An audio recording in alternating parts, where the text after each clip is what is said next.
Episode కాంగ్రెస్లో కలకలం రేపుతోంది. కొండా సుస్మిత వ్యాఖ్యలపై కాంగ్రెస్ క్రమశిక్షణ కమిటీ చాలా సీరియస్గా ఉంది. సుస్మిత సీఎంపై గీత దాటి వ్యాఖ్యలు చేశారు అంటూ మల్లు రవి కూడా కామెంట్ చేశారు. కొండా సురేఖకు ప్రస్తుతం పార్టీ మద్దతు దూరం అవడం మనకు కనిపిస్తోంది. పార్టీ లైన్ దాటితే క్రమశిక్షణ చర్యలు తప్పవు అంటూ మల్లు రవి హెచ్చరించారు. కొండా సురేఖ ఇచ్చిన వివరణపై కమిటీ చర్చిస్తుందని, కూతురు వ్యాఖ్యలను తల్లి ఖండించలేదు అంటూ కూడా చెప్తున్నారు. తనను కుటుంబాన్ని టార్గెట్ చేస్తున్నారంటూ మరోవైపు సురేఖ కూడా ఫిర్యాదు చేశారు. తనపై విమర్శల వెనుక ఉన్నవారిని గుర్తించాలంటూ సురేఖ కోరుతున్నారు. కుట్ర వెనుక ఉన్న సూత్రధారులపై చర్యలు తీసుకోవాలని, తనకిచ్చిన నోటీసులను ఉపసంహరించుకోవాలంటూ సురేఖ డిమాండ్ చేశారు. అందరి ఫిర్యాదులు పరిశీలించాకే కమిటీ తుది నిర్ణయం తీసుకుంటుంది అంటూ మల్లు రవి చెప్తున్నారు. మొత్తం మీద కొండా సురేఖ విషయంలో కొండా సుస్మిత వ్యాఖ్యలు చేసిన తర్వాత ఎంత పెద్ద దుమారు రేగిందో మనం చూసాం. ముఖ్యంగా పరకాల సీటు విషయంలో సీఎం రేవంత్ రెడ్డి గురించి మాట్లాడినటువంటి మాటలు, ఆ తర్వాత సుస్మిత కొన్ని చోట్ల కొన్ని మీడియా సంస్థలకు ఇచ్చినటువంటి ఇంటర్వ్యూస్లో కొంత క్లారిటీ ఇచ్చే ప్రయత్నం చేశారు. బట్ అంత బెటర్ క్లారిటీ వచ్చినట్లుగా కనిపించడం లేదు. మరోవైపు సుస్మిత చేసిన వ్యాఖ్యలు కొండా సురేఖ మీద ప్రభావం చూపిస్తున్నాయి అనేది క్లియర్గా కనపడుతోంది. కొండా సురేఖకు నోటీసులు ఇచ్చారు. ఈ విషయంలో కొండా సురేఖ తిరిగి కంప్లైంట్ చేసినట్లుగా కనపడుతుంది.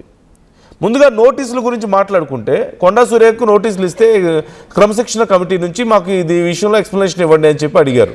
అడిగితే సహజ న్యాయం కింద మాకు సంబంధం లేదు, తను చేసిన కామెంట్స్కి, సుస్మిత చేసిన కామెంట్స్కి మాకు డైరెక్ట్ రిలేషన్ ఏం లేదు, తనేదో తన సొంత నిర్ణయాన్ని చెప్పారు, తన సొంత అభిప్రాయాలను చెప్పారు అన్నట్లుగా మాట్లాడారు.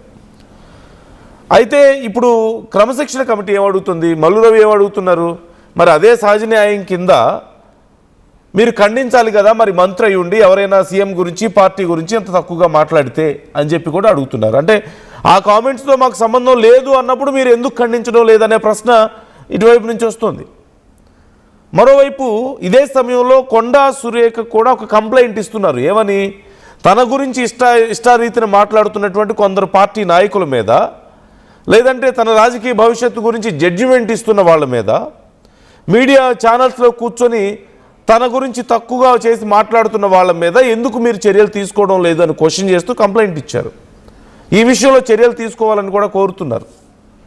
సో ఇచ్చిన ఎక్స్ప్లెనేషన్ను అండ్ కంప్లైంట్ని రెండింటినీ కూడా కమిటీ పరిశీలిస్తుంది. క్రమశిక్షణ కమిటీ తగిన చర్యలు తీసుకుంటా ఉంటూ మల్లు రవి చెప్తున్నారు. This is the situation. But reality ఏంటి, ఏం జరుగుతుంది? మొదటి నుంచి కొండా ఫ్యామిలీకి ఈ మధ్యకాలంలో, ముఖ్యంగా తెలంగాణలో కాంగ్రెస్ ప్రభుత్వం వచ్చిన తర్వాత నుంచి కూడా కొండా సురేఖకు మంత్రి పదవి ఇచ్చారు. కానీ కొండా మురళీకి ఎమ్మెల్సీ ఇస్తారని ఎక్స్పెక్ట్ చేశారని, అలాగే పరకాల సీటేమో తమ డాక్టర్కి ఇచ్చుకుందామని ప్లాన్ చేశారు.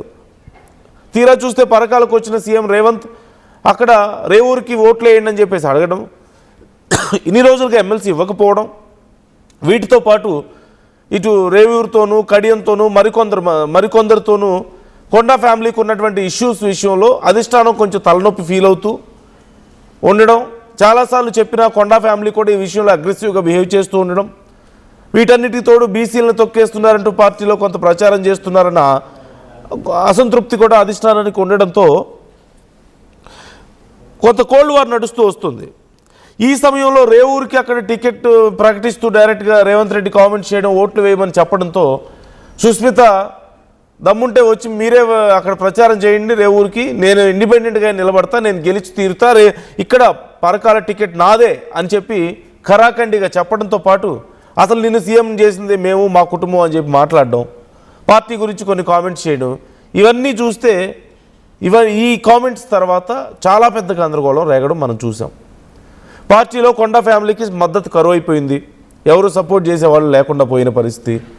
చుట్టుపక్కల ఉన్న ఆ నియోజకవర్గాలు, వరంగల్లో ఉన్న మిగతా మరికొంతమంది ఉమ్మడి వరంగల్లో కానీ చుట్టుపక్కల నియోజకవర్గాల్లో ఉన్న వాళ్ళేమో కొండా ఫ్యామిలీతో విభేదించి ఉండడం అప్పటికే చాలా విషయాల్లో, మొత్తం మీద ఒంటరి అయిపోయినటువంటి పరిస్థితి కనపడుతుంది. మరి ఈ టైంలో ఏం యాక్షన్ తీసుకోబోతున్నారు అనే చర్చ నడుస్తుంది. ఈ అంశం మీద మీ అభిప్రాయాలు ఏంటి? కొండా సురేఖ ఇచ్చినటువంటి ఎక్స్ప్లెనేషన్ అండ్ సుస్మిత చేసినటువంటి కామెంట్స్, తిరిగి ఎక్స్ప్లెనేషన్తో పాటు కంప్లైంట్ కూడా ఇవ్వడం, తన గురించి మాట్లాడుతున్న వాళ్ళ మీద యాక్షన్ తీసుకోవడం లేదు అని. సో ఈ అంశాల మీద మీ అభిప్రాయాలు ఎలా ఉన్నాయి కామెంట్ చేసే ప్రయత్నం చేయండి. అండ్ మల్లు రవితో మా ప్రతినిధి శ్రీధర్ మాట్లాడారు ఈ అంశానికి సంబంధించి. ఒకసారి మల్లు రవి ఏమంటున్నారో చూద్దాం. కాంగ్రెస్ క్రమశిక్షణ committee chairman MP Mallu Ravi గారు ఉన్నారు. ఇటీవల జరిగినటువంటి కాంగ్రెస్ లో పరిణామాలు, క్రమశిక్షణ కమిటీ ఏ విధంగా ముందుకు వెళ్ళబోతుందన్న విషయాలన్నింటినీ ఆయనతో మాట్లాడించేటువంటి ప్రయత్నం చేద్దాం. సార్, క్రమశిక్షణ కమిటీ చైర్మన్ గా ఉన్నారు. కాంగ్రెస్ లో ఇటీవల చాలా మంది మాట్లాడుతున్నారు, ఎక్కువ మంది కూడా బయటికి బాహాటంగా వచ్చి మాట్లాడుతున్న సిచ్యువేషన్ ఎలా ఉండబోతుంది, వీళ్ళందరి మీద యాక్షన్ ఈ రోజు మీటింగ్ లో ఏం చెప్పబోతున్నారు అంటే ఈ మాటలు కాంగ్రెస్ పార్టీకి, ముఖ్యమంత్రి వ్యక్తిగత ప్రతిష్టకి నష్టం జరుగుతుందనే ఉద్దేశంతో నేను నోటీసులు ఇవ్వటం జరిగింది. దాని సమాధానం కొంతమంది దగ్గర నుంచి వచ్చింది, ఇంకా కొంతమంది దగ్గర నుంచి రావాల్సి ఉంది. వీటన్నిటి మీద మా కమిటీ కూర్చొని చర్చ చేసి ఒక నిర్ణయం తీసుకోవాలని. కొండా సురేఖ రాసినటువంటి మీకు రిప్లై ఇచ్చినటువంటి అంశం మీ దృష్టికి వచ్చిందా సార్? వచ్చింది, నా దృష్టికి వచ్చింది, కానీ పూర్తిగా ఇంకా దాని మీద చర్చ చేయలేదు. అది 3 గంటలకి కూర్చొని మాట్లాడి చెప్తాం. కానీ తన కుమార్తెకు సంబంధించినటువంటి అంశంలో తను మాట్లాడితే తాను ఏ విధంగా న్యాయ సూత్రాల పరంగా తాను ఏ విధంగా బాధ్యత వహిస్తాను, ఇది సరికాదు అంటూ కూడా రిప్లైలో ఉంది సార్. ఏం చెప్తారు? అది చూసాను నేను. న్యాచురల్ జస్టిస్ కి వ్యతిరేకంగా ఉంది అని చెప్తున్నారు. నేను కూడా న్యాచురల్ జస్టిస్ ప్రకారం కేబినెట్ లో ఉన్నటువంటి మినిస్టర్ గారు ముఖ్యమంత్రి మీద ఎవరు చెడ్డగా కామెంట్ చేసినా ఖండించాల్సిన అవసరం ఉంది. అది న్యాచురల్ జస్టిస్ లోనే ఒక భాగం. అది ఏమైనా ఆ రిప్లై మొత్తాన్ని చూసి చదివిన తర్వాత ఏం చేయాలో నిర్ణయం తీసుకుంటాను. నిన్న కొంత రియాక్ట్ అయ్యారు సార్ వాళ్ళిద్దరు కూడా, కొండా సురేఖ కానీ వాళ్ళ కుమార్తె కానీ. మేము ఏం మాట్లాడాం, ముఖ్యమంత్రి వచ్చినాకనే మాట్లాడతాము అని అంటున్నారు. ముఖ్యమంత్రి కుటుంబం మీద మాత్రం తగ్గేదే లేదు. కాంగ్రెస్ అంటే కేవలం ముఖ్యమంత్రి కాదు, ఏఐసిసి ఉంది, రాహుల్ గాంధీ ఉన్నారు, సోనియా గాంధీ, మల్లికార్జున ఖర్గే ఉన్నారు అని అంటున్నారు. వారు చెప్పింది కరెక్టే, కానీ ఒక స్టెప్ బై స్టెప్ ఉంటుంది. కాంగ్రెస్ పార్టీ గ్రామ కమిటీ చైర్మన్ కూడా ఉంటాడు, దాని తర్వాత మండల కమిటీ ఉంటుంది, జిల్లా ఉంటుంది, తర్వాత రాష్ట్రం ఉంటుంది, కేంద్రం ఉంటుంది. ఇది మొత్తం భారతదేశం పార్టీ, అదేమి తప్పులేదు. కానీ ఎక్కడికక్కడ జవాబుదారీతనంతో పనిచేయాలి కాంగ్రెస్ పార్టీ. గ్రామ సమస్యలను గ్రామ కమిటీ ప్రెసిడెంటు, మండలం మండల ప్రెసిడెంటు, జిల్లాని జిల్లా ప్రెసిడెంటు, రాష్ట్రాన్ని రాష్ట్ర స్థాయిలో మాట్లాడాలి. ఇప్పుడు రాష్ట్రంలో ఉన్నాం మనం, పిసిసి అధ్యక్షుడు కానీ లేకపోతే సీఎం గారు కానీ, తెలంగాణ రాష్ట్రానికి ముఖ్యమంత్రి. దాని మీద నేను రాష్ట్ర కాంగ్రెస్ పార్టీకి డిసిప్లినరీ కమిటీ చైర్మన్, అందువల్లనే వాటి మీద మాట్లాడటం జరిగింది. వారు ముఖ్యమంత్రి గారు వచ్చిన తర్వాతనే మాట్లాడండి. ఇప్పుడే మాట్లాడమని నేను కూడా ఏం అడగటం లేదు కదా. వచ్చిన తర్వాత ఏం మాట్లాడతారో చూసి దాని తర్వాత మళ్ళీ నేను కూడా మాట్లాడతాను. గతంలో మాట్లాడారు, మళ్ళీ ముఖ్యమంత్రి దగ్గరికి తీసుకెళ్లారు, పిసిసి అప్పుడు మీరు అందరూ కలిసి, డిప్యూటీ సీఎం అందరూ కలిసి తీసుకెళ్లి సాల్వ్ చేశారు ఇష్యూని. అయినప్పటికీ సాల్వ్ కాలేదు. ఎక్కడ మురుగుతుంది సార్? ఎందుకు అసలు వచ్చినటువంటి? ఎందుకంటే పార్టీకి సంబంధించి ఎప్పుడైతే కొండా సురేఖ అంశం వచ్చిందో ప్రతిసారి కూడా ఆపోజిషన్ పార్టీలు మీ మీద అటాక్ చేస్తూ ఉన్నాయి. అంటే ప్రతిపక్ష పార్టీలు వాస్తవాలు లేకుండా కాంగ్రెస్ పార్టీ మీద, రేవంత్ రెడ్డి మీద అనుచిత వ్యాఖ్యలు ఎక్కువ పెద్ద మొత్తంలో ఈ మధ్య చేస్తున్నారు. వాటికి వీరు చేసినటువంటి వ్యాఖ్యలు కూడా తోడయి కాంగ్రెస్ పార్టీకి, ముఖ్యమంత్రి వ్యక్తిగత ప్రతిష్ట దెబ్బతింటే అది కాంగ్రెస్ పార్టీ ఎమ్మెల్యేలుగా, ఎంపీలుగా పోటీ చేసే వాళ్ళందరి మీద పడుతుంది. కాబట్టి మరి వాళ్ళ ఇటువంటి చేయకూడదనే ఉద్దేశంతోనే నోటీస్ ఇవ్వటం జరిగింది.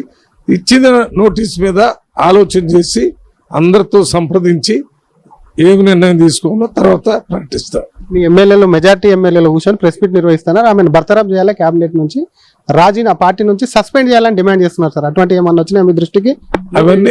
అవన్నీ నేను లేను, మీటింగ్లు రాత్రి వచ్చాను, అవి పేపర్ ద్వారా చదివాను, చూస్తాం ఏం చేయాలని. మిమ్మల్ని కలుస్తామన్నారు సార్ ఎమ్మెల్యేలంతా వచ్చి? నాకు ఇంతవరకు ఎవరు గెలవలేదమ్మా, మరి కలిస్తే మీకు చెప్తాను.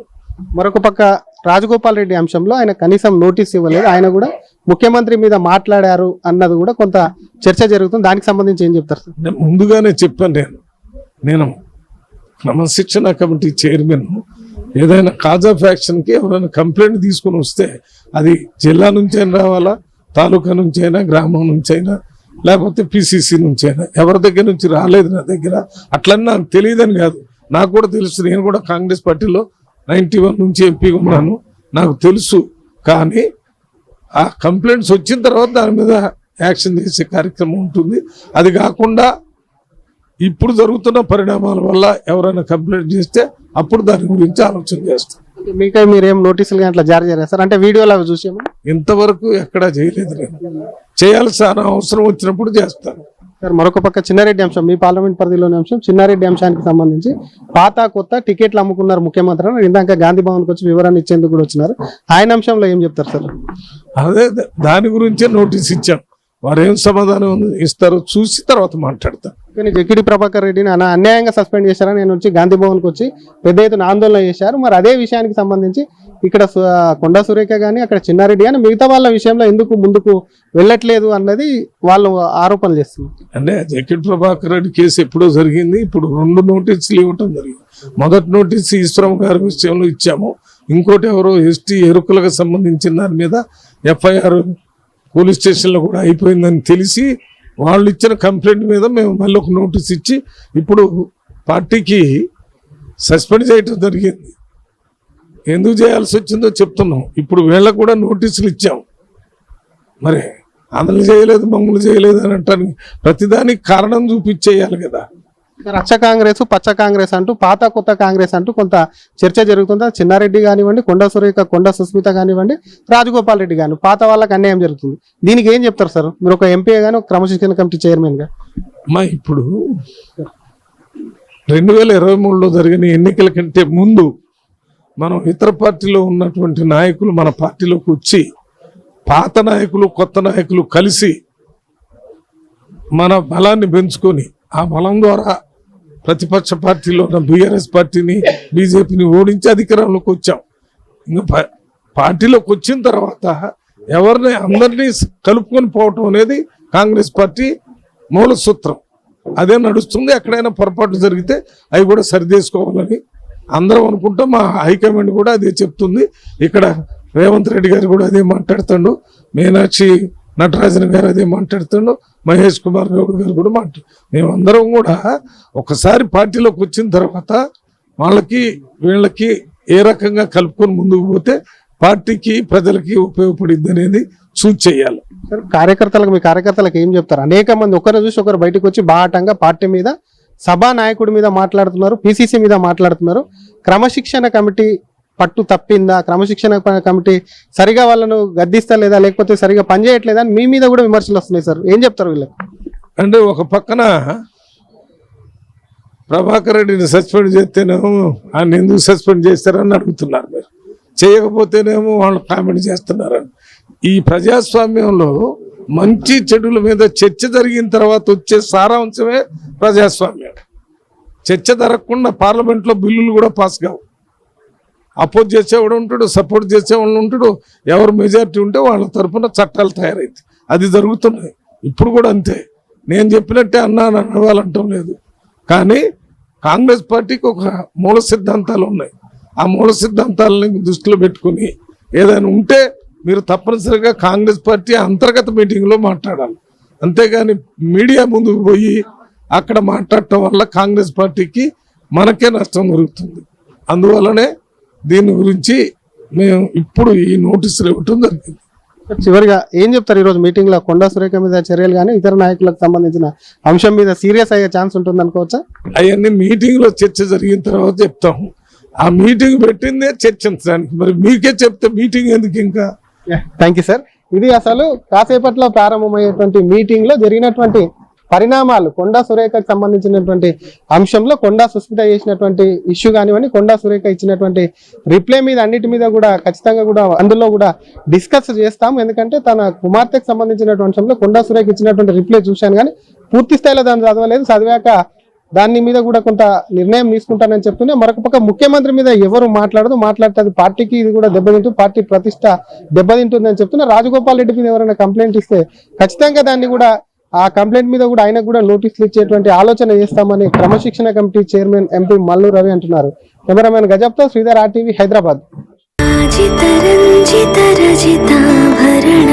Pure in its form with grace made noble.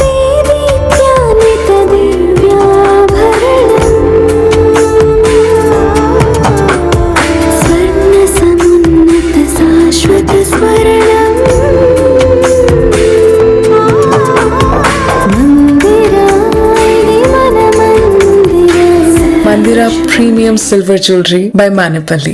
Tournament కి ముందు పెయింట్